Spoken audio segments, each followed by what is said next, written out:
Istanbul থেকে ফেরত আসছিলাম, তো আমার দুবাই হয়ে দেন ঢাকা আসার কথা ছিল।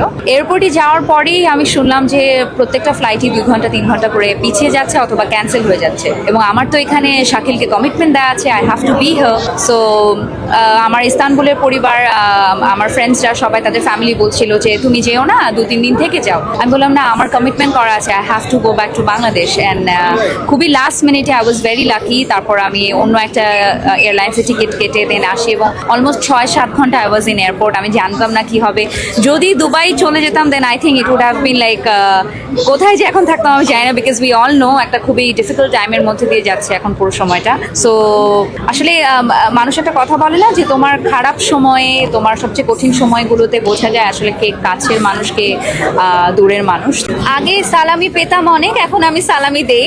আমার মনে হয় এখন আমার উন্নতি হয়ে গেছে, আমি এখন বড় ফ্যামিলিতে। সো আর আগের মতন সালামি পাই না, বাট সালামি পেতে কার না ভালো লাগে। আপনারা একটু আমাকে সালামি টালামি দিন, আমি তো ছোট